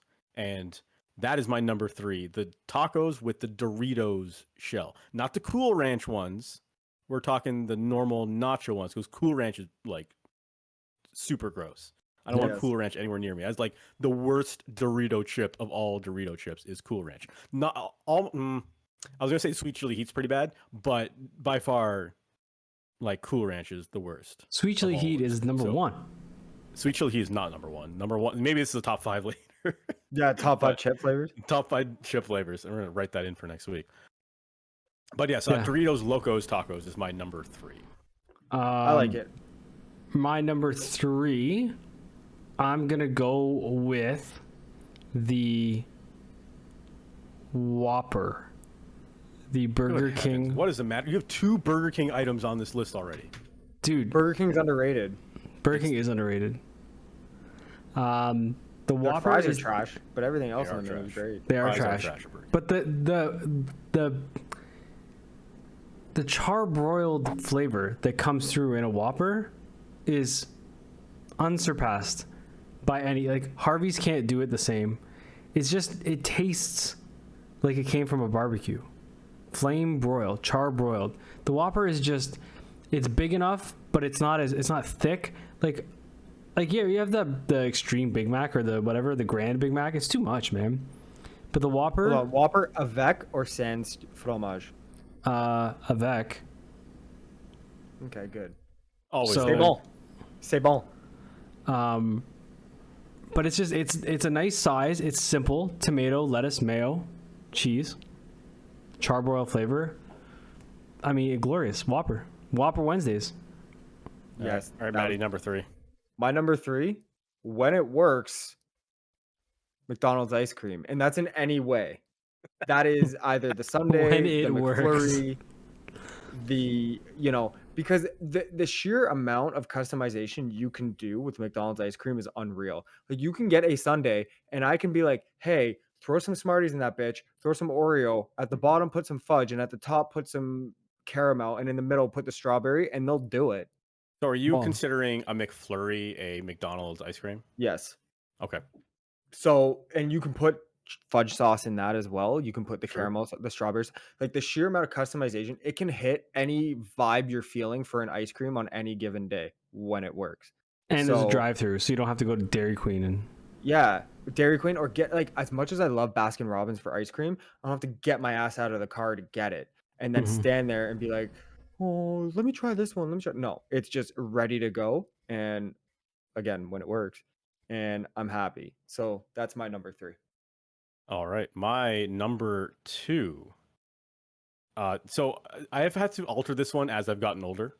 I used to order the larger version of this when I was a bit younger, but I've had to scale it back a bit. So if you asked me this question about 10 years ago, I would have said the Wendy's triple. But now I have reduced myself to the Wendy's double, the Dave's double, as you call it. I think it's the perfect burger for fast food. Wendy's, I think, for overall taste of burger and the size of it and everything all encompassing, Wendy's is my favorite. So in this case, the Wendy's double gets my number 2 spot. That was my staple for a while, going to the movies, because we go to the movies theater that has a Wendy's attached to it, and that was my go-to. The Dave's double with cheese Good and burger, man. It's and a the good burger. JBC. They do. So- Junior bacon cheeseburger as well. Nice. Yeah.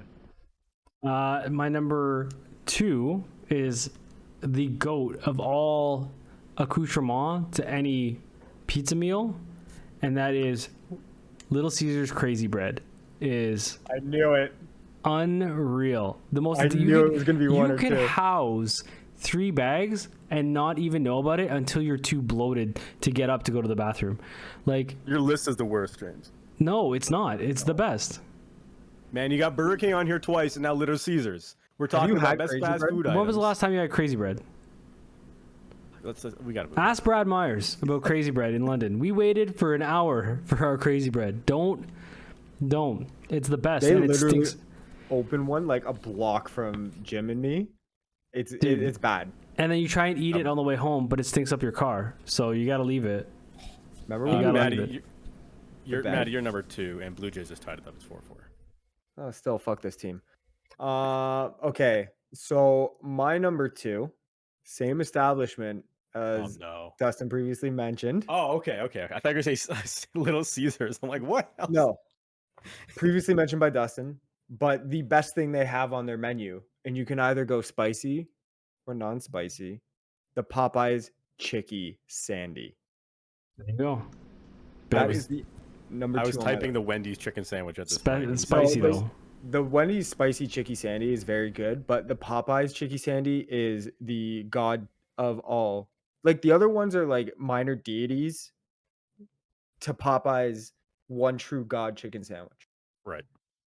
All Number right. one. So now we're on to our number 1 pick. We have like 4 minutes to do this. And I don't think it's going to take long because, as you said, the god tier, the number 1 deity of all fast food is McDonald's. And their number 1 flagship burger is, of course, the Big Mac. Is it the best burger? No. Is it probably the most iconic burger? Yes. Is it everything you want when you want it?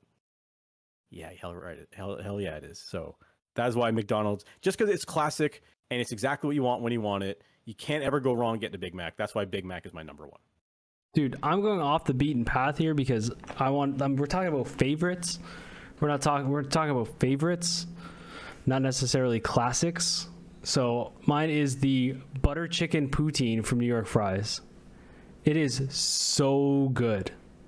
I'm not even writing that one down. That's a bold Dude. choice, Cotton. It is so. Dude, every time I see New York Fries, like, even though I know it's not good for me to do it that day, I'm just like, man, and I would have gone with the bulgogi poutine from K-Food.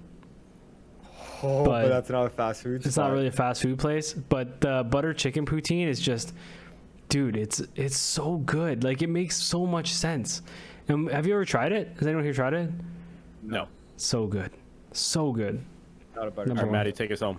My number 1, for every reason he said before that I'm adding to it now, and because on Wednesdays it's cheap as shit and it just hits every spot, is the Whopper with cheese. Oh my God. That's number 1. Get fucked.